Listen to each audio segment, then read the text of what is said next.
पहाड़पुर नाम का एक छोटा सा गांव था जिसे छोटी छोटी पहाड़ियों ने चारों ओर से घेर रखा था।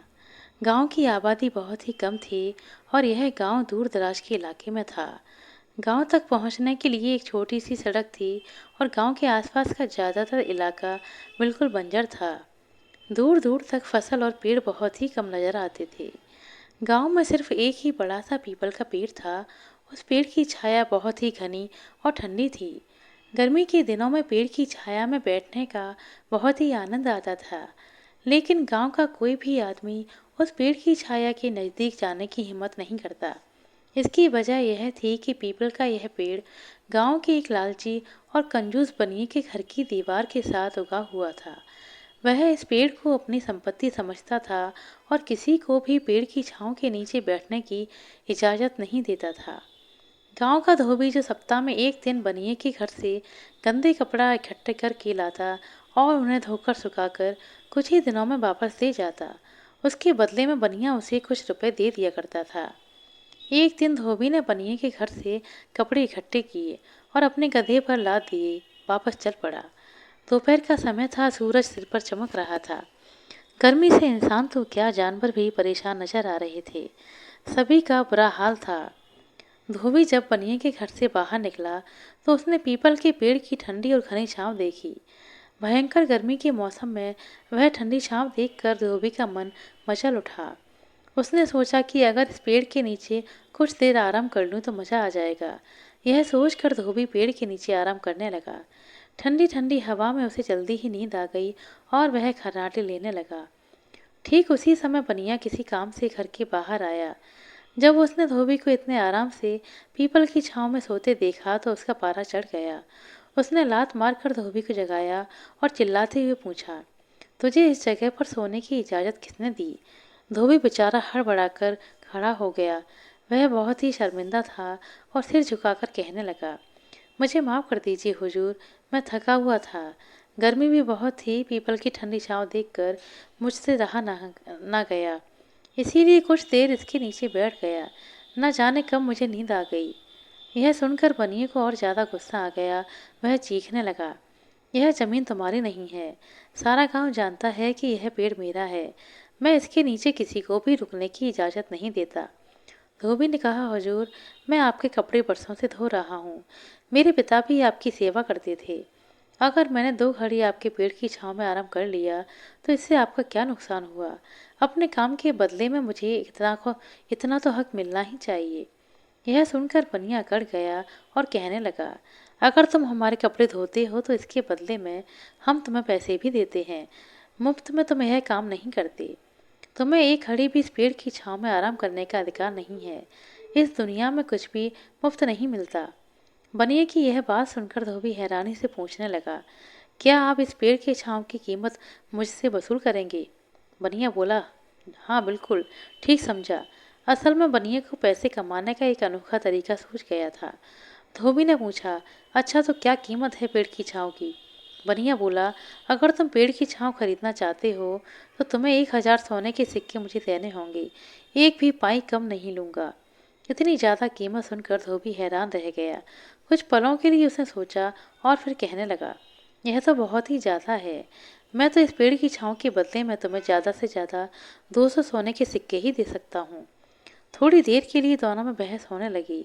बनिया उस बेवकूफ़ धोबी से ज़्यादा रकम ठगने के चक्कर में था और धोबी उस पेड़ की ठंडी छांव के बदले में बनिया को ज़्यादा रकम देने को तैयार नहीं था।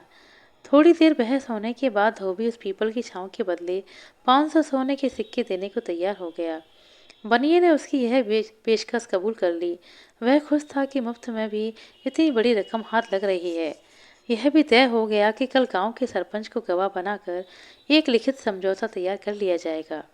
धोबी पीपल के पेड़ की छांव की कीमत बनिए को नकद के रूप में देगा। दोनों उस लिखित समझौते पर अपने हस्ताक्षर भी करेंगे।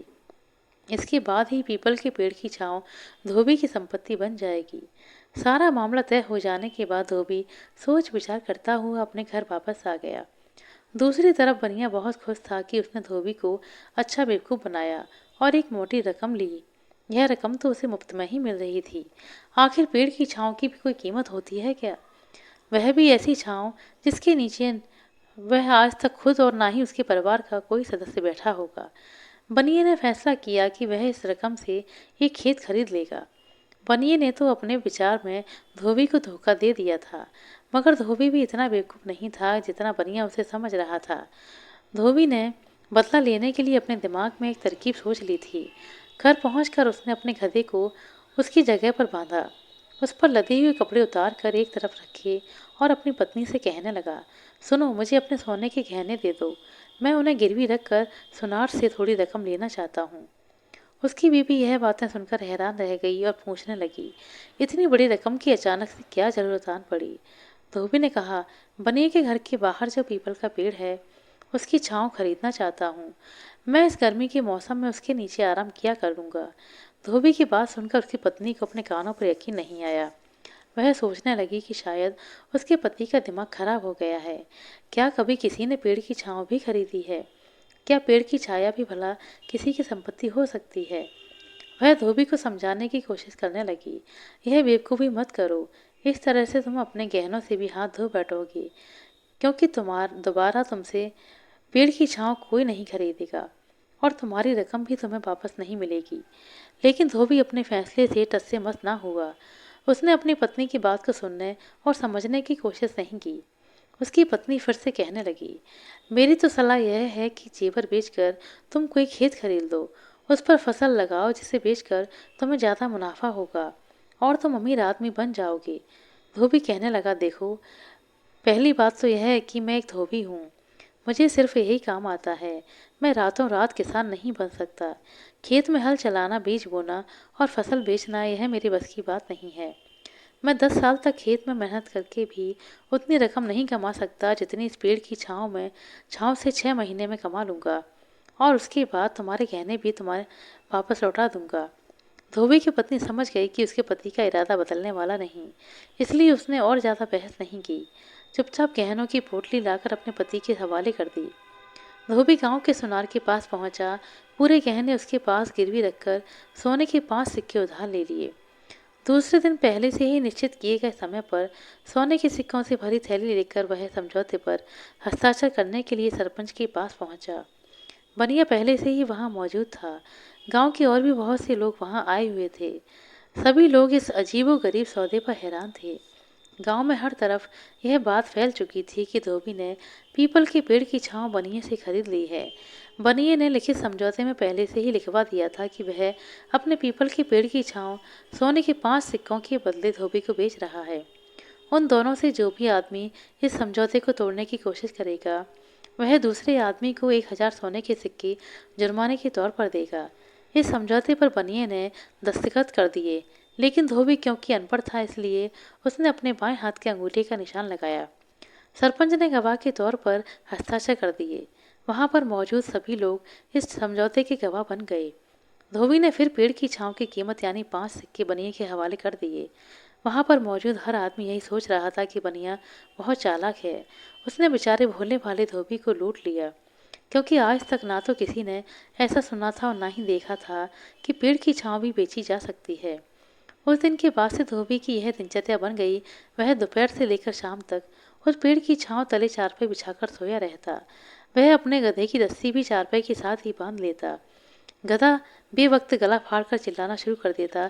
कई बार तो ऐसा हुआ कि इधर बनिया आराम करने के लिए लेटा या अपने घर में बीवी बच्चों को कोई जरूरी बात बताना शुरू करता कि उधर गधे ने अपना बेसुरा गाना गाना शुरू कर दिया होता। गधे का यह शोर शराबा बनिए के सिर का दर्द बन चुका था। आसमान में सूरज जैसे जैसे पूरब से पश्चिम की ओर बढ़ता, पेड़ की छांव भी अपनी जगह बदलती। धोबी भी अपनी चारपाई उसके साथ साथ घसीटता रहता, जिसकी वजह से वह बनिए के घर की दीवार के बिल्कुल साथ जाकर बैठ जाता। बनिया अपने घर में कोई भी बात ऊंची आवाज में करने से डरता था कि कहीं दीवार के साथ बैठा धोबी ना सुन ले। इसके अलावा धोबी गांव के दूसरे लोगों और बच्चों को भी अपने पास बुला लेता। सब लोग वहां बैठकर बातें करते, हंसी मजाक करते और बच्चे शोर शराबा करते। यह सारी हालतें बनी और उसके परिवार के लिए एक बहुत बड़ी परेशानी बन चुकी थीं। आखिर एक दिन तंग आकर बनिए ने धोबी से बात करने का फैसला किया। वह धोबी से कहने लगा, लगता है तुम मेरे घर पर भी कब्जा करना चाहते हो। तुम्हारा गधा और तुम्हारे जानवर सबकी वजह से हमारे आराम और काम में रुकावट आ रही है। धोबी मुस्कुराया और कहने लगा, हुजूर, ऐसी कोई बात नहीं है। मैं तो सिर्फ छाँव के नीचे ही बैठता हूँ। जैसे जैसे सूरज पश्चिम की ओर जाता है, पेड़ की छाँव आपके घर की तरफ होने लगती है और आपके घर की दीवार पर चली जाती है। मैं इससे आगे कभी नहीं बढ़ूंगा। बनिया उस समय चुप हो गया, मगर अंदर ही अंदर उसका दिल बहुत ही बेचैन था। वह समझ नहीं पा रहा था कि इस मुसीबत से कैसे अपनी जान छुड़ाए। फिर एक दिन उसकी जान छूट ही गई। अचानक ही एक दिन धोबी गायब हो गया। वह कई दिन तक गांव में किसी को नजर नहीं आया। उसकी पत्नी को भी यह नहीं मालूम था कि वह कहाँ गया। जब काफ़ी दिन तक धोबी नजर नहीं आया तो बनिया को बड़ी हैरानी हुई। लोगों के सामने तो वह अपनी खुशी को छुपा लेता, लेकिन अंदर ही अंदर वह सोचता कि चलो इस मुसीबत से पीछा छूटा। मगर जैसे बुरा वक्त आता है पता नहीं चलता। एक दिन जब बनिया अपनी दुकान से वापस लौटकर दोपहर के समय खाना खाने के लिए अपने घर आया, तो यह देखकर उसका दिल धक से रह गया कि धोबी फिर से पहले की तरह पेड़ के नीचे चारपाई बिछाकर बैठा था। उसके आसपास काफ़ी लोग मौजूद थे। जब बनिया और ज़्यादा नज़दीक पहुंचा तो उसने देखा कि धोबी के पास दर्जन भर बकरियां, भेड़ें, 2 कुत्ते और 2 भैंसें भी थीं। उसका गधा तो पहले से ही वहां पर मौजूद था। सभी जानवरों की आवाज़ मिलकर अजीब ही शोर शराबा कर रही थी। बनिया गुस्से में चिल्लाकर पूछने लगा, तुमने यह क्या तमाशा लगा रखा है? धोबी यह सुनकर धोबी कहने लगा, तमाशा नहीं हुजूर, यह सब मेरे पशु हैं। क्योंकि इन्हें रखने के लिए मेरे घर में जगह नहीं, इसीलिए अब यह इस पीपल की छाँव में रहेंगे। यह बात सुनकर बनिया गुस्से से पागल हो गया। वह तो पहले ही अकेले धोबी से तंग था और अब वह अपने साथ अपने पशुओं को भी ले आया था। वह चीख चीख कर कहने लगा, तुम इन्हें मेरी ज़मीन पर कैसे रख सकते हो? मैंने सिर्फ पेड़ की छाँव बेची है, ज़मीन नहीं। धोबी यह सुनकर हंसने लगा और कहने लगा, आप सच कहते हैं, मैं तो सिर्फ पेड़ की छाँव का ही इस्तेमाल कर रहा हूँ। अगर आपको कोई एतराज़ है तो आप अपनी ज़मीन किसी दूसरी जगह पर ले जाइए। धोबी की यह बातें सुनकर सारे लोग हंसने लगे। बनिया अपने आप को बहुत ही चालाक समझता था, मगर धोबी भी उसके काबू में नहीं आ रहा था। वह झुंझलाकर बोला, मेरी ज़मीन तो यहीं रहेगी, तुम अपनी इच्छाओं को कहीं और ले जाओ। यह बातें सुनकर धोबी एक बार फिर से जोर से हंसा और बोला, फिर मैं पीपल का पेड़ भी अपने साथ ही ले जाऊंगा, क्योंकि यह छाँव तो इसी पेड़ की है। धोबी की यह बात सुनकर बनिया और भी ज़्यादा परेशान हो गया। वह अपने बाप दादाओं के लगाए हुए पेड़ को काटने की अनुमति कैसे दे सकता था? उसने अपने घर वालों, दोस्तों, रिश्तेदारों से सलाह मशवरा किया और फिर फैसला हुआ कि धोबी के साथ पेड़ की छाँव बेचने का समझौता तोड़ दिया जाए। अब बनिए के पास धोबी को जुर्माने की रकम अदा करने के अलावा और कोई चारा नहीं था। दूसरे दिन परेशान बनिए ने धोबी के साथ अपना समझौता खत्म कर दिया और जुर्माने के तौर पर 1000 सोने के सिक्के धोबी को थमा दिए। अपनी रकम दुगनी होकर वापस धोबी को मिली तो वह बहुत ही खुश था। इस रकम से उसने अपनी पत्नी के गिरवी रखे गहने छुड़वाए और अपनी पत्नी को वापस लौटाए। उसकी पत्नी बहुत खुश थी। अब बनिए धोबी ने बनिए को सलाह देते हुए कहा, यह रोशनी, बारिश, धूप और छाया सब ईश्वर की देन है और यह अनमोल हैं। इन पर कब्जा नहीं जमाना चाहिए, बल्कि सबके साथ मिलकर इनका फ़ायदा उठाना चाहिए। अब यह बात बनिया समझ चुका था, इसीलिए उस दिन के बाद उसने कभी भी किसी गांव वाले को पीपल की छांव में बैठने को मना नहीं किया। आशा करते हैं दोस्तों आपको मज़ा सुनाई गई है, कहानी अच्छी लगी होगी। कहानी अच्छी लगी हो तो कृपया लाइक कर दें, शेयर कर दें। चैनल पर नए हैं तो सब्सक्राइब कर लें। अपना कीमती समय देने के लिए बहुत बहुत धन्यवाद। मिलते हैं अगले वीडियो में, तब तक के लिए नमस्कार।